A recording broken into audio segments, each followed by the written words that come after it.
Hola, en este trabajo vamos a hablar sobre la evolución de los movimientos migratorios en España.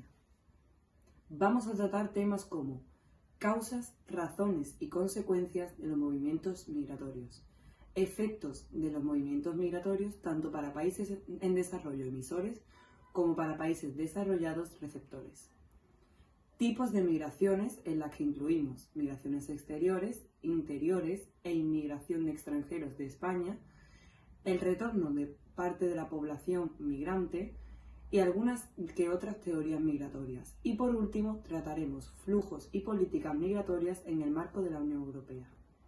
Los objetivos son conocer las causas y consecuencias de los movimientos migratorios, diferenciar entre las teorías de migración y comprender los motivos de las migraciones.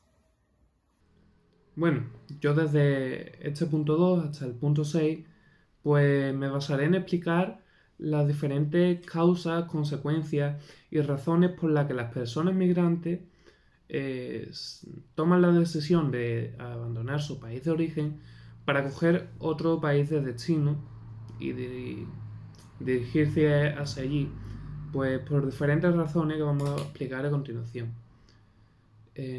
Como nos explica aquí en el punto 2, se diferencia en dos grandes causas. La primera sería la expulsión. La expulsión se basa en las personas que se quedan sin trabajo, o por ejemplo, antes en épocas que ya han pasado, campesinos que se quedan sin tierra. Entonces, eso lo obliga a dirigirse a otros países donde puedan encontrar otro tipo de recursos, trabajo o tierra, que puedan aprovechar y así pues poder por lo menos sobrevivir. La otra gran causa sería la de atracción. Esta gran causa la podríamos definir como personas que en su país, bueno, sí, pueden sobrevivir, pero prefieren cambiarse a otro país de destino, a otro lugar, no tiene por qué ese país, puede ser otra región del mismo país, prefieren desplazarse para tener una calidad de vida mejor, un trabajo más digno y bueno, pues llevar su vida de mejor manera. Por otra parte, podremos explicar, según las oleadas migratorias que han ido aconteciendo sobre la historia, las razones por las que estos migrantes pues toman la decisión de, como digo, abandonar su país para dirigirse a otro. Estas razones pues las dividimos en dos oleadas. En la historia, pues hasta 1970, principalmente los migrantes que llegaban al país de destino eran bien recibidos por los habitantes de ese país de destino, ya que hasta entonces la mano de obra hacía falta. Hacía falta y bueno, pues los migrantes eran bien recibidos. Pero sí es verdad que a partir de ese entonces nos encontramos en la segunda oleada, que esa segunda oleada pues llega hasta nuestros días. Y bueno, pues los migrantes se desplazan, pues como digo, para una mejor calidad de vida. Y, pero no cogen, no abarcan los trabajos como podrían abarcar antes.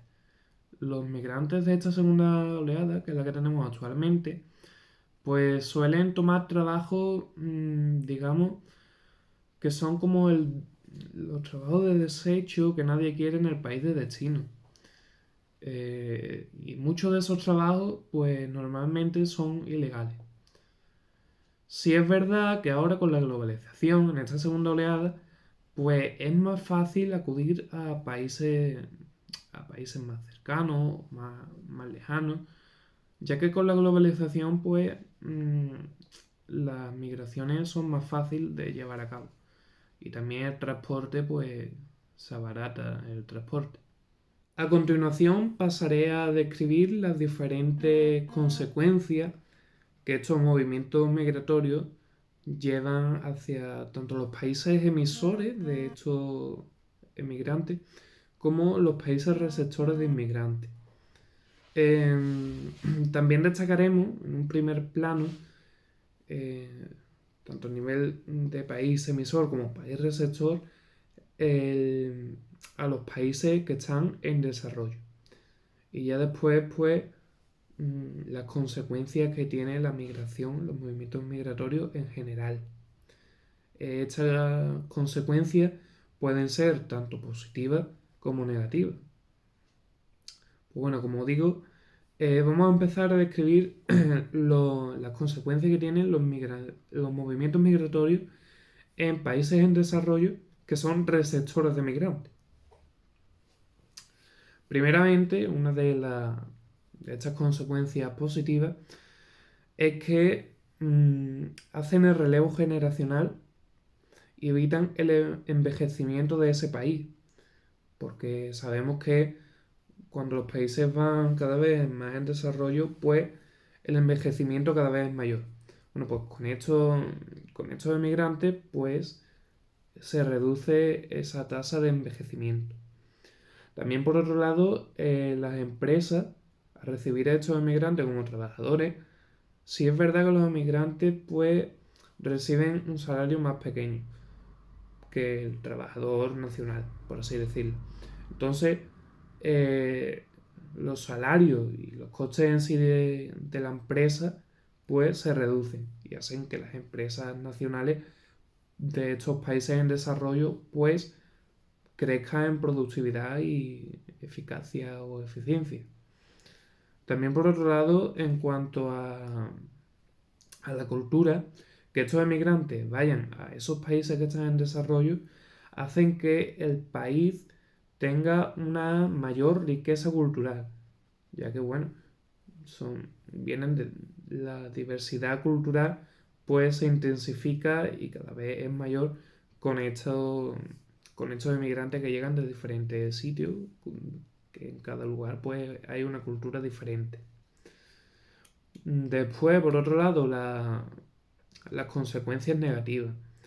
Pues es verdad que la principal, por así decirla, sería la xenofobia, el racismo, que algunos, algunos habitantes de esos países receptores pues transmiten a los inmigrantes que vienen de otros países.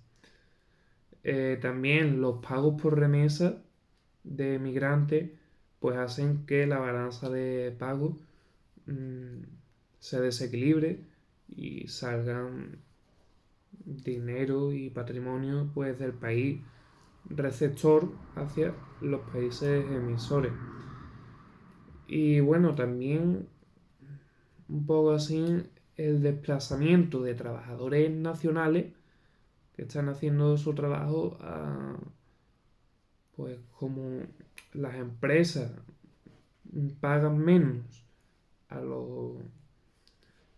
a los trabajadores emigrantes, pues claro, el trabajador nacional costaría más caro, los costes del trabajador nacional serían más caros y esos puestos de trabajo que podrían ser para un trabajador nacional, pues pasan a ser a un trabajador emigrante, por lo que la tasa de desempleo pues, puede aumentar un poco.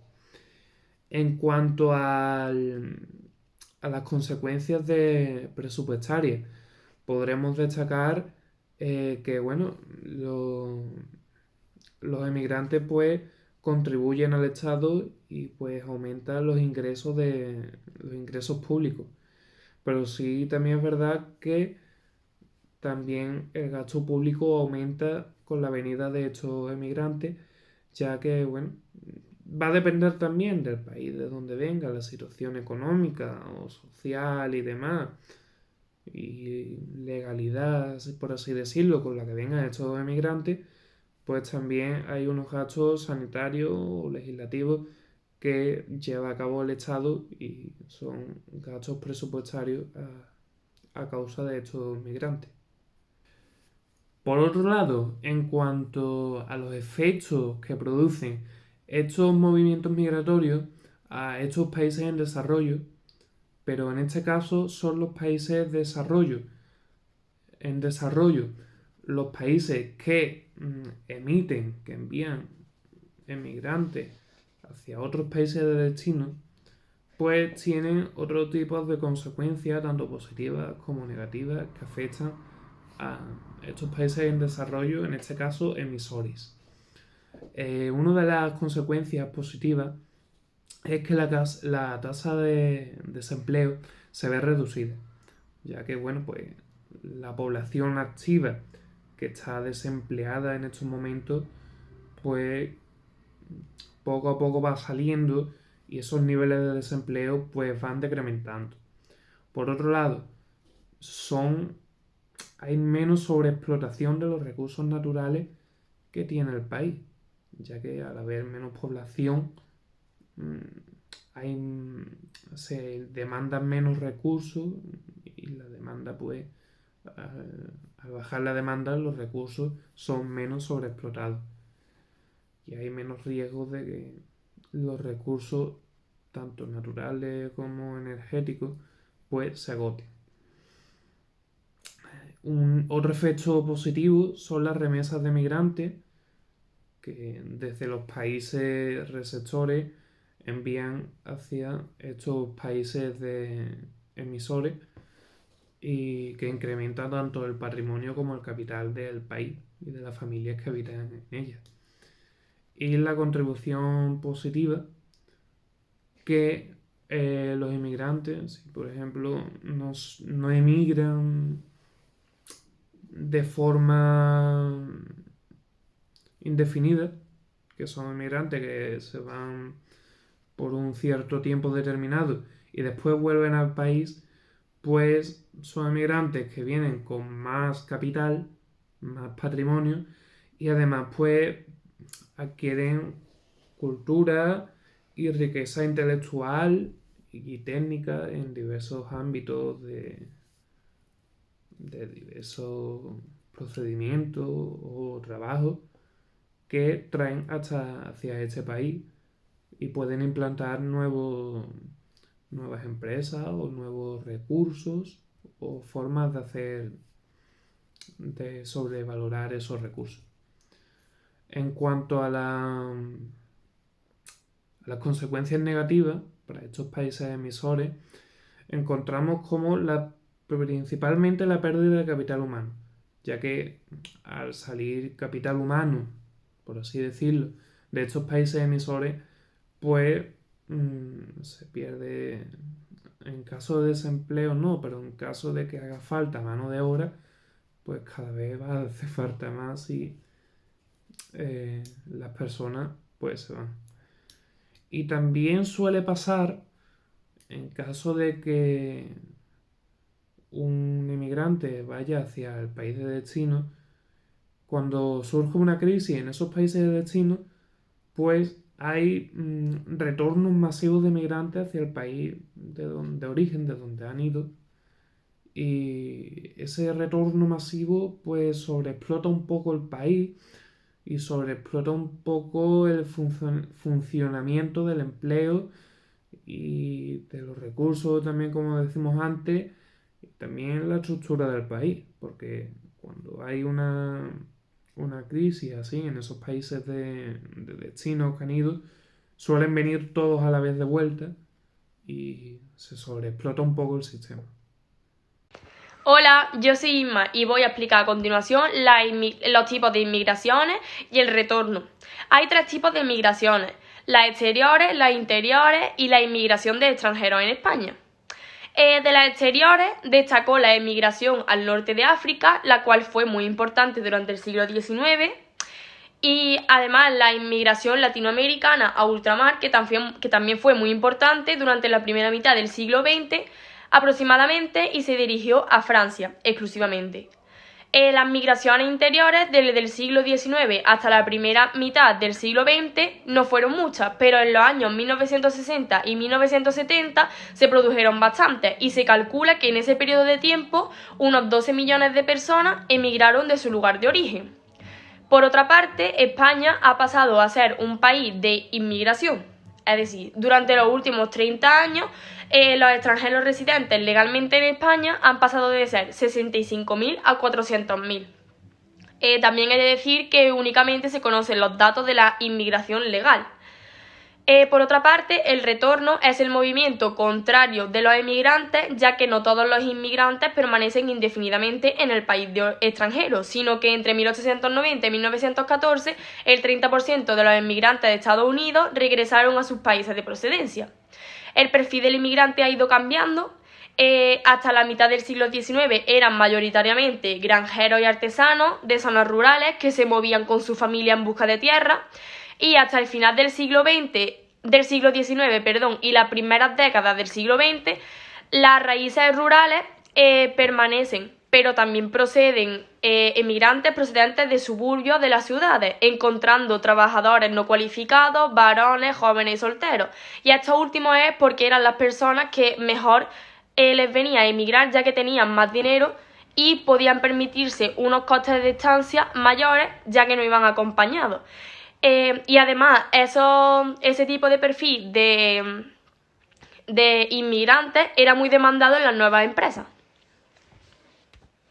Bueno, yo soy Adrián y voy a explicar la inmigración de extranjeros en España, en nuestro trabajo sobre los movimientos migratorios en España. España ha pasado a ser un país de migración. Se tienen datos de la inmigración de carácter legal, pero no conocemos la ilegal porque no podemos registrarla. El colectivo de residentes en España inmigrantes es muy amplio. Encontramos varios. Primero, los extranjeros nacionalizados. Las concesiones están en torno a 8.000 anuales. Este crecimiento es por una parte la recuperación de la nacionalidad por parte de los antiguos inmigrantes españoles y sus descendientes, y por otra de los inmigrantes extranjeros que solicitan nacionalidad. Otra variedad son los trabajadores. La mayoría son absorbidos por Madrid y Barcelona. Los trabajadores extranjeros se emplean en el sector servicios, agricultura, construcción e industria. Otros gestos bastante importantes son los estudiantes. Los estudiantes extranjeros universitarios forman un colectivo de gran importancia en la inmigración internacional. La gran mayoría corresponde a Madrid, Granada y Salamanca. Otro tipo serían los aislados y refugiados. Es un colectivo relevante. En 1984 se promulgó la ley reguladora del derecho de asilo y la condición de refugiado. Un refugiado, según la definición de la Convención de las Naciones Unidas de 1951, es aquella persona que a causa de fundados temores debe ser perseguida por motivos de raza, religión, nacionalidad u opinión política. Se encuentra fuera de su país natal y no puede o no quiere acogerse a la protección de ese país por carecer de nacionalidad y está fuera del país donde antes tenía su residencia habitual. España no se ve especialmente presionada por este problema como otros países, pues mantiene un número de refugiados que suponen la mitad de los que existen en Francia, Bélgica o Reino Unido. Y por último, el último sector de los inmigrantes que hemos ido viendo serían los inmigrantes ilegales, que se definirían como todo aquel extranjero que no tiene su residencia en regla en España. El número de extranjeros en situación irregular es difícil de precisar, pues como son ilegales no se pueden registrar datos.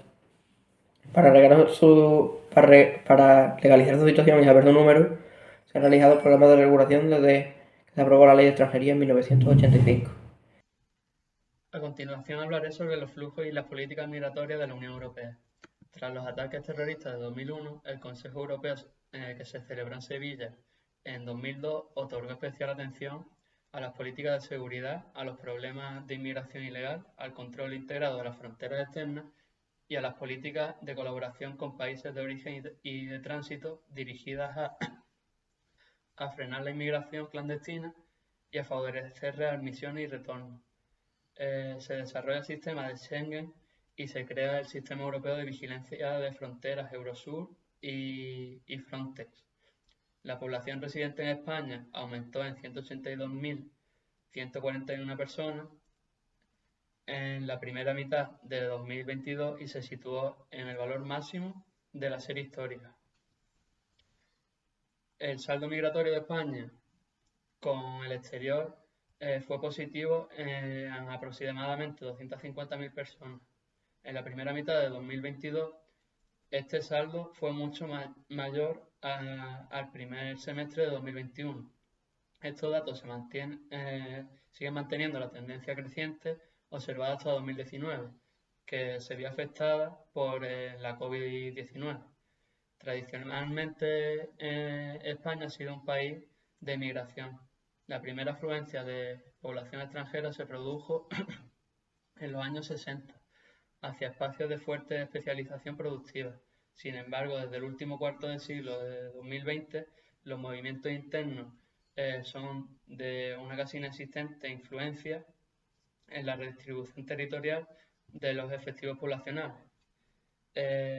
Por provincias, las que mayores movimientos migratorios registran son Guipúzcoa, Girona, Toledo, Badajoz y Valencia. En términos generales, las provincias más envejecidas son del noreste español, que menor emigración tienen. Esto se explica por su alto envejecimiento y la independencia familiar de la cohorte más numerosa del baby boom. En conclusión, el número de migrantes internacionales ha aumentado en estas últimas 5 décadas. Aunque ha cambiado, sigue siendo la gran mayoría varones. Los migrantes suelen residir en países desarrollados con ingresos altos y actualmente la mayor parte se alojan tanto en Europa como en Asia.